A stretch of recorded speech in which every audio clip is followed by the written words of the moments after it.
स्वाध्यायः परमः। Doctor Baba Saheb Ambedkar open university.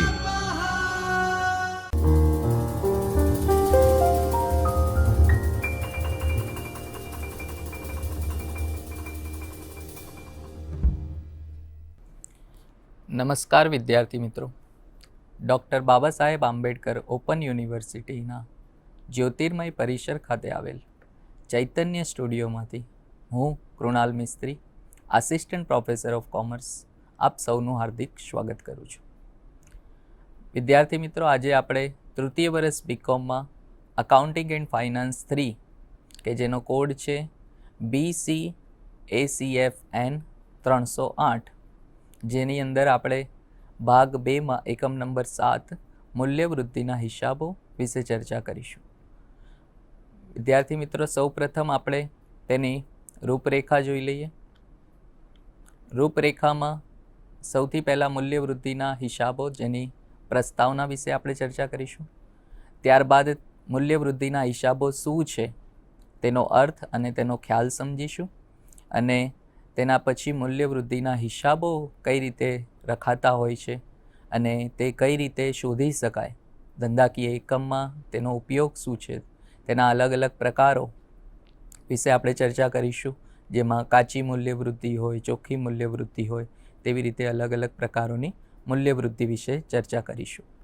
મૂલ્યવૃદ્ધિના પ્રાપ્તિ સ્થાનો આપણે જોઈશું, એટલે કે કયા કયા સ્ત્રોતમાંથી મૂલ્યવૃદ્ધિ આપણને મળી શકે અને એના ઉપયોગો શું છે તેના વિશે આપણે ચર્ચા કરીશું. મૂલ્યવૃદ્ધિનું પત્રક કઈ રીતે તૈયાર થતું હોય છે હિસાબી પદ્ધતિમાં, તેનું પત્રક અને એના ઉદાહરણો વિશે આપણે ચર્ચા કરીશું. અને છેલ્લે મૂલ્યવૃદ્ધિના પત્રક તૈયાર કરવામાં જે મુશ્કેલીઓ પડે છે તે મુશ્કેલીઓ કઈ કઈ છે તેના વિશે આપણે જોઈશું. તો આ એકમમાં આપણે આ બધા મુદ્દાઓની ચર્ચા કરીશું એક પછી એક. સૌપ્રથમ મૂલ્યવૃદ્ધિ કેમ અસ્તિત્વમાં આવી, અથવા તો તેનો ઉપયોગ કોઈ પણ ધંધાકીય એકમ શેના માટે કરતી હોય છે. તો સામાન્ય રીતે મૂલ્યવૃદ્ધિ એટલે શું? તો કોઈ પણ ઉત્પાદન કરતા એકમો જે હોય તે કાચા માલની ખરીદી કરીને તેના પર ચોક્કસ પ્રકારની પ્રક્રિયા દ્વારા તેનું તૈયાર માલમાં રૂપાંતર કરે, બરાબર. અને આ જે કાચા માલ પર પ્રક્રિયા કરીને કાચા માલના મૂલ્યમાં વધારો જે કરવામાં આવ્યો છે, જે વધારો કરે છે, તેને આપણે મૂલ્યવૃદ્ધિ કહી શકીએ.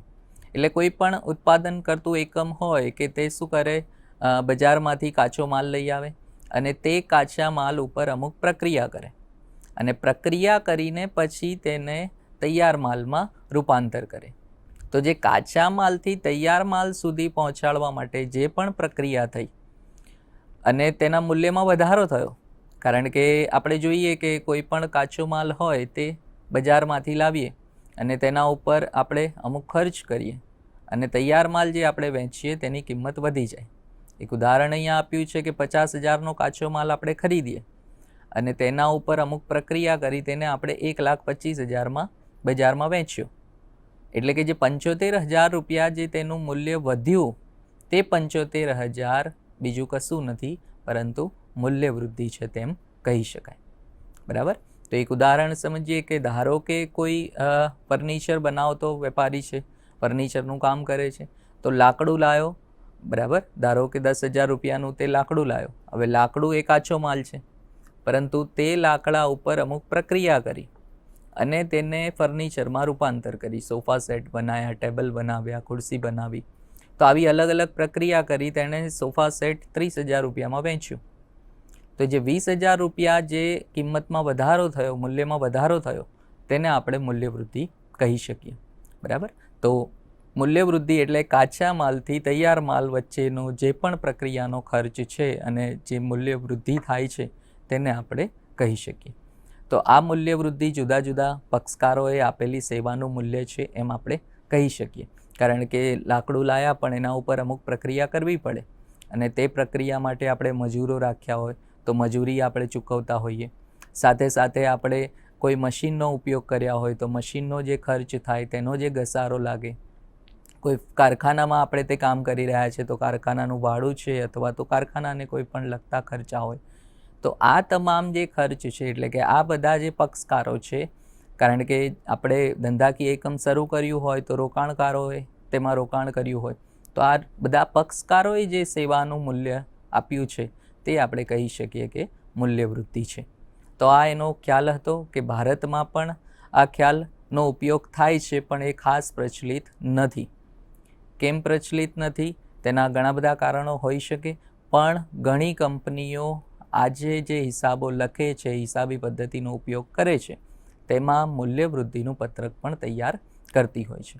એટલે આપણે કહી શકીએ કે ભારતમાં ભલે મૂલ્યવૃદ્ધિનો ખ્યાલ એટલો પ્રચલિત નથી, પણ આજે એ મૂલ્યવૃદ્ધિના પત્રક ઘણા બધા ધંધાકીય એકમોમાં બનાવવામાં આવે છે. યુરોપના દેશોમાં, ખાસ કરીને બ્રિટનમાં આપણે જોઈએ તો મૂલ્યવૃદ્ધિને ખૂબ જ મહત્ત્વ આપવામાં આવ્યું છે અને એનો ઉપયોગ ઘણા વર્ષોથી, છેલ્લા કેટલાક વર્ષોથી તો ખૂબ વધી ગયો છે. એ એટલા માટે વધ્યો છે કે એ બધા દેશોમાં મૂલ્યવૃદ્ધિને કર પદ્ધતિ તરીકે દાખલ કરવામાં આવી છે. એટલે કે ટેક્સ જે આપણે લગાવીએ છીએ તો એ ટેક્સની પદ્ધતિમાં જ મૂલ્યવૃદ્ધિને દાખલ કરવામાં આવી છે. ભારતમાં પણ મોડવેટ નામની એક કર પદ્ધતિ શરૂ કરી, જેની અંદર મૂલ્યવૃદ્ધિનો ખ્યાલ એમાં દર્શાવવામાં આવ્યો. તેમ છતાં ભારતમાં મૂલ્યવૃદ્ધિ હજી ખાસ પ્રચલિત નથી. બરાબર. અર્થશાસ્ત્રમાં પણ આપણે જોઈએ તો અર્થશાસ્ત્રમાં પણ મૂલ્યવૃદ્ધિનો ખ્યાલ આવતો હોય છે, પણ એમાં પણ આપણે જોઈ શકીએ છીએ કે એનું મહત્ત્વ ઓછું જોવા મળે છે. બરાબર. તો મૂલ્યવૃદ્ધિનો ખ્યાલ મુખ્યત્વે અર્થશાસ્ત્રમાં ક્યાં વપરાય? તો જે રાષ્ટ્રીય સંપત્તિની ગણતરા છે, રાષ્ટ્રીય સંપત્તિની જે ગણના કરતા હોઈએ એ વખતે આપણે અર્થશાસ્ત્રમાં મૂલ્યવૃદ્ધિનો ખ્યાલ દર્શાવી શકીએ. રાષ્ટ્રીય સંપત્તિ એટલે કે જે રાષ્ટ્રના જે 4 મુખ્ય આપણે કહી શકીએ કે શ્રમ, મૂડી, નિયોજક, બરાબર, અને જમીન. તો આ 4 જે એના ઉત્પાદનના એકમો છે તેમાં જે વધારો થાય છે અને એને આપણે રાષ્ટ્રીય સંપત્તિ તરીકે ગણી શકીએ. તો અર્થશાસ્ત્રમાં પણ તેનો ઉપયોગ આ રીતે થઈ શકે છે. અર્થ શું છે મૂલ્યવૃદ્ધિનો? તો આપણે અગાઉ ચર્ચા કરી તેમ કે સામાન્ય શબ્દોમાં તેને સમજીએ તો મૂલ્યવૃદ્ધિ એટલે બીજું કશું નહીં, પણ બહારથી જે ખરીદેલ કાચો માલ છે અને અન્ય સેવાઓ પર જે કામ કરી ધંધાકીય એકમે જે તેના મૂલ્યમાં વધારો કર્યો છે તેને આપણે મૂલ્યવૃદ્ધિ કહીએ. એટલે મૂલ્યવૃદ્ધિ એટલે પેઢી દ્વારા માલ અને સેવાના જે વેચાણનું આખરી મૂલ્ય છે તેમાંથી આપણે જે સપ્લાયર પાસેથી ખરીદેલ માલ સામાન છે અને સેવાની જે કિંમત છે તેને આપણે બાદ કરી દઈએ અને જે તફાવત મળે તે મૂલ્યવૃદ્ધિ કહી શકાય. આગળ એનું આપણે સૂત્ર પણ જોઈશું. તો એ સૂત્રમાં એ જ લખેલું છે કે જે વેચાણ કિંમત છે એટલે કે જે આખરનું મૂલ્ય છે ધંધાકીય એકમે જે નક્કી કરેલું, અને એમાંથી જે શરૂઆતનું મૂલ્ય જે કાચા માલની ખરીદી અને સેવાની કિંમત જે ચૂકવી છે તેનો જે તફાવત આવે તેને આપણે મૂલ્યવૃદ્ધિ કહી શકીએ. અમુક અર્થશાસ્ત્રીઓએ પણ તેની વ્યાખ્યા આપેલી છે. તેમાં કહેલરની વ્યાખ્યા આપણે જોઈએ તો મૂલ્યવૃદ્ધિ એટલે ઉત્પાદિત થયેલ કે અર્ધ ઉત્પાદિત થયેલ માલની પડતર જે તેમાં સમાયેલા કાચા માલ પર કામગીરી કરવાથી ઉદ્ભવતી હોય, એને આપણે મૂલ્યવૃદ્ધિ કહી શકીએ. ડેવિડ મેન્ડ્રિલ પણ શું કહે છે? તો એ લખે છે કે મૂલ્યવૃદ્ધિનું પત્રક એવું પત્રક છે કે જે કંપનીની એક વ્યક્તિ તરીકેની આવક દર્શાવે. એટલે કે કંપની કેટલી આવક કરવાની છે તે દર્શાવતી હોય. કારણ કે કાચો માલ આપણે ખરીદ્યો, તેના ઉપર પ્રક્રિયા કરી અને પછી એને આપણે એક ઉત્પાદિત એકમ તરીકે એને વેચાણ કરીશું અને એ જે વેચાણની આવક થશે તે મૂલ્યવૃદ્ધિના પત્રકમાં દર્શાવાતી હોય. એટલે કે તેનું સર્જન કરવામાં કોનો ફાળો કેટલો છે, જે પણ લોકો ફાળો આપી રહ્યા છે તે દરેક લોકો વચ્ચે મૂલ્યવૃદ્ધિને વહેંચી દેવામાં આવે, તેને આપણે મૂલ્યવૃદ્ધિ કહી શકીએ. તો આ એનો અર્થ હતો. મૂલ્યવૃદ્ધિના હિસાબો. તો મૂલ્યવૃદ્ધિ એટલે પેઢીના જે વેચાણના ઉપર અને સેવાઓની આવકનો ખરીદેલ માલ સામાન અને સેવાઓની પડતર પરનો વધારો. બરાબર. જેમ ચર્ચા કરતા આવ્યા આપણે કે માલ સામાન અને જે સેવાઓ આપણે પડતર કરીએ છીએ એ પડતરનો જે વધારો કરીને ધંધાકીય એકમ જ્યારે એ વેચાણ કિંમત નક્કી કરે છે અને જે પણ વધારો કરવામાં આવે છે એની કિંમતમાં, મૂલ્યમાં, તેને મૂલ્યવૃદ્ધિ કહેવાય. એટલે વેચાણ ઉપજમાં જે માલની વેચાણ કિંમત છે એની સાથે સાથે આપણે એની જે ડ્યુટી છે, સેલ્સ ટેક્સ છે, એ બધું બાદ કરી અને એમાંથી પરત માલ આપણે બાદ કરીએ તો આપણને જે ચોખ્ખું વેચાણ છે તે મળે. બરાબર, કારણ કે વેચાણ ઉપર જે પણ ડ્યુટી સેલ્સ ટેક્સ લાગ્યા છે અને એમાંથી પરત માલ બાદ કરીએ અને પછી સ્વ વપરાશ માટે લીધેલ માલ હોય, કમિશન હોય, વળતર હોય, વટાવો હોય, આ બધી રકમ આપણે એના ઉપર ધ્યાનમાં લેવી પડે. અને પછી જે ચોખ્ખી વેચાણની રકમ મળે એ ચોખ્ખી વેચાણની રકમમાંથી જે માલ સામાનની પડતર છે અને સેવાઓની જે પડતર છે, બરાબર, અન્ય આવકોનો પણ એમાં સમાવેશ થાય, કારણ કે ખાલી વેચાણની ઉપજ નથી થવાની. વેચાણ સિવાય પણ ભાડું મળ્યું હોય, વ્યાજ મળ્યું હોય, કારણ કે રોકાણ કર્યું છે તો એ રોકાણ ઉપરથી આપણને વ્યાજ મળે તો એ આવક તરીકે આપણે દર્શાવી શકીએ. એટલે જે પણ ધંધાકીય એકમની આવક થઈ છે તેમાંથી જે ખરીદેલ સેવાઓની પડતર છે તેને આપણે બાદ કરીએ, બરાબર.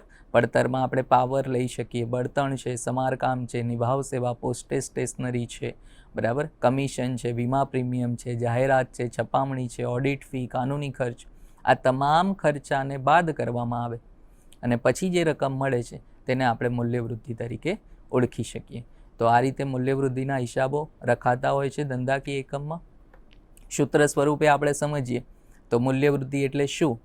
વ્યાખ્યા ઉપરથી પણ આપણને ખ્યાલ આવી જ ગયો કે જે ચોખ્ખું વેચાણનું મૂલ્ય છે એ ચોખ્ખા વેચાણના મૂલ્યમાંથી જે બહારથી ખરીદેલ સામગ્રી અથવા તો જે સેવાનું મૂલ્ય છે તેને બાદ કરી દેવામાં આવે તો તે આપણને મૂલ્યવૃદ્ધિ તરીકે મળી જાય. એટલે મૂલ્યવૃદ્ધિ એટલે પેઢીની જે કામગીરી પછીનું જે મૂલ્ય છે એમાંથી કામગીરી પહેલાંનું મૂલ્ય આપણે બાદ કરી દઈએ તો તેને આપણે મૂલ્યવૃદ્ધિ તરીકે ઓળખી શકીએ, બરાબર. ઉત્પાદન દ્વારા મૂલ્યવૃદ્ધિ કઈ રીતે મળે? તો આઉટપુટનું જે ચોખ્ખું વેચાણ મૂલ્ય છે, આઉટપુટનું જે મૂલ્ય છે તેમાંથી ઇનપુટની કુલ પડતર બાદ કરી દઈએ.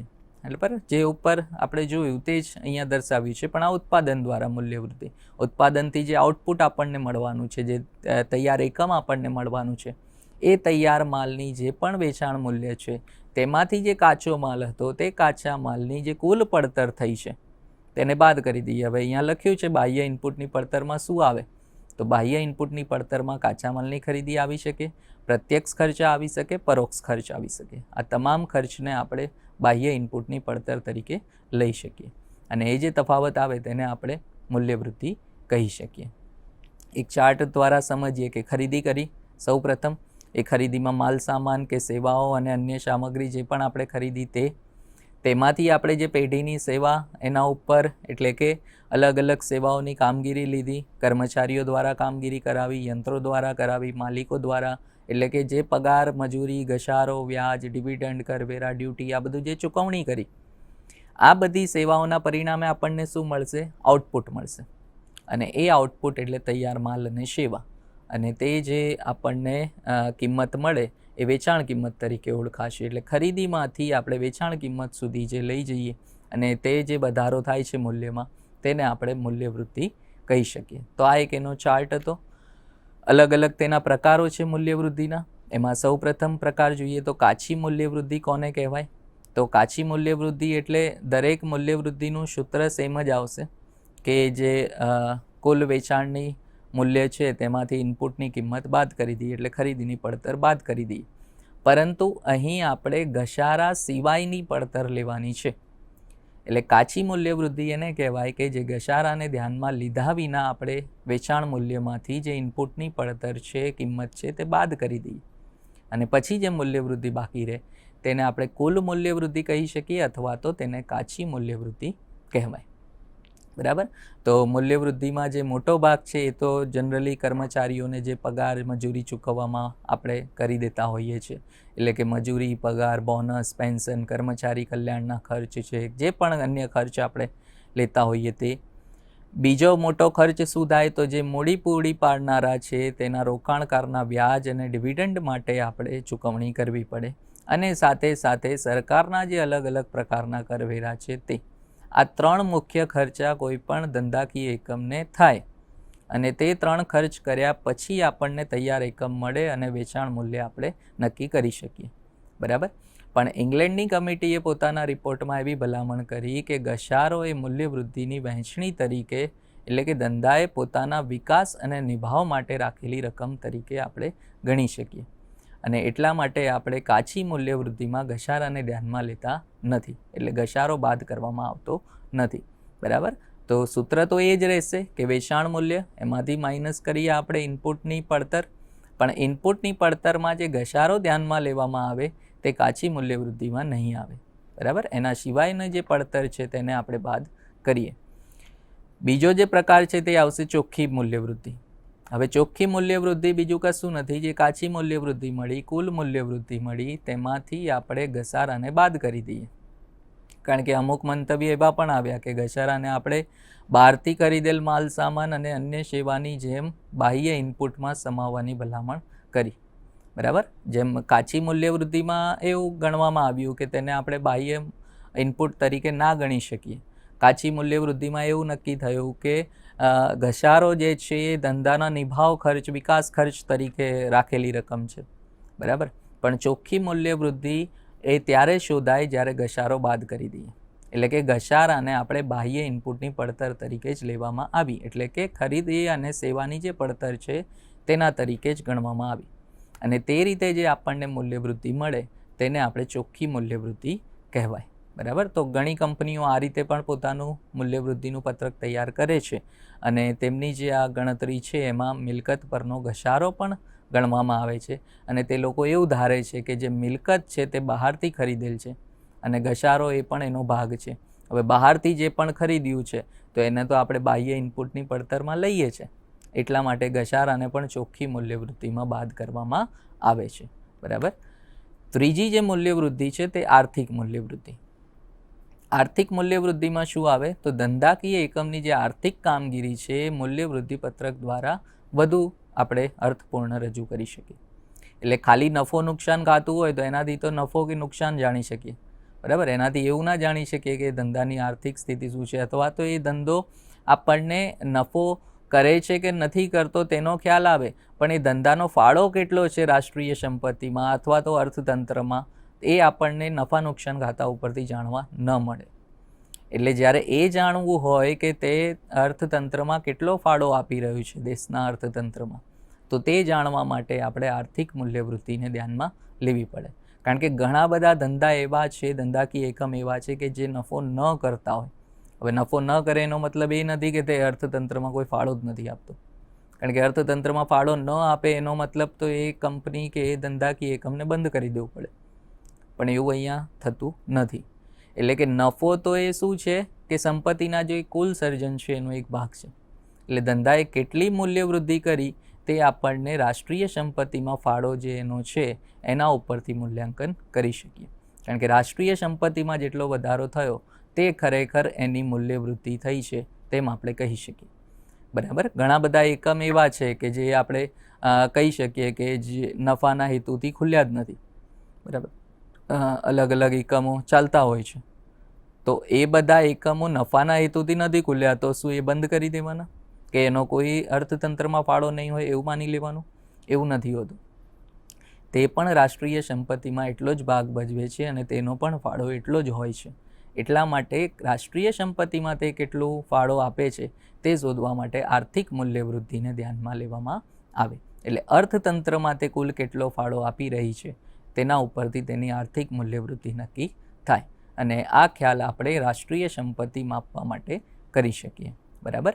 અને છેલ્લે બજારી મૂલ્યવૃદ્ધિ, જે એનો ચોથો ભાગ છે મૂલ્યવૃદ્ધિનો, કે બજારી મૂલ્યવૃદ્ધિ કોને કહેવાય તો જે સમગ્ર કંપનીનું બજારીય મૂલ્ય છે તેની ગણતરી અહીં કરવામાં આવે અને તેના ઉપરથી જે ઇક્વિટી, પ્રેફરન્સ શેર મૂડી અને દેવાના બજાર મૂલ્યમાંથી જે કુલ મૂડીમાં રોકાણ કરેલું છે તે બાદ કરતાં આપણને જે પણ મૂલ્યવૃદ્ધિ મળે તેને આપણે બજારી મૂલ્યવૃદ્ધિ કહી શકીએ, બરાબર. એને શોર્ટમાં આપણે MVA, કારણ કે માર્કેટ વેલ્યુ એડેડ, એનું સૂત્ર થાય છે V-K.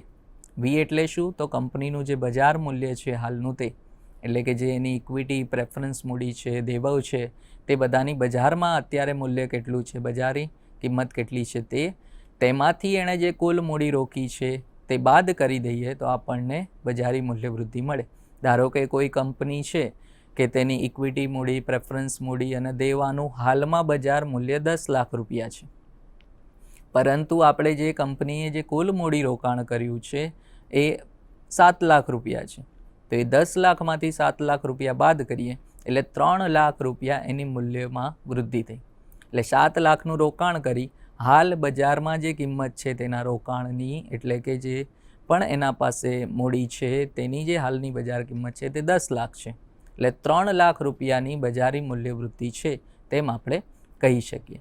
એટલે બજારના મૂલ્ય અને કુલ મૂડી રોકાણ વચ્ચેનો જે તફાવત છે તેને આપણે બજારી મૂલ્યવૃદ્ધિ કહી શકાય. કારણ કે કોઈ પણ રોકાણકાર હોય તે રોકાણકાર બજારી મૂલ્યવૃદ્ધિના આધારે એ કંપનીમાં રોકાણ કરે કે આ કંપનીએ આટલું રોકાણ કર્યું હતું અને હાલ તે અહીં પહોંચી છે, 7 લાખમાંથી 10 લાખ એક વર્ષમાં પહોંચી ગઈ, તો આપણે એવું કહી શકીએ કે કંપની સારી મૂલ્યવૃદ્ધિ કરી રહી છે.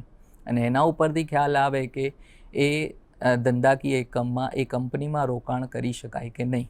બરાબર, તો એ એની કાર્યક્ષમતા બતાવે કે કેટલી કાર્યક્ષમ છે એ કંપની, અને એના ઉપરથી રોકાણકારો નક્કી કરે કે ક્યાં રોકાણ કેટલું કરવું. તો આ એના અલગ અલગ પ્રકારો હતા. તો આ રીતે આપણે મૂલ્યવૃદ્ધિના પ્રકારો વિશે ચર્ચા કરી. હવે મૂલ્યવૃદ્ધિના સ્ત્રોત અને એના ઉપયોગ શું છે, અને સાથે સાથે મૂલ્યવૃદ્ધિની ગણતરી કઈ રીતે થાય છે, એના અમુક દાખલા આપણે નેક્સ્ટ લેક્ચરમાં જોઈશું. ધન્યવાદ. સ્વાધ્યાયઃ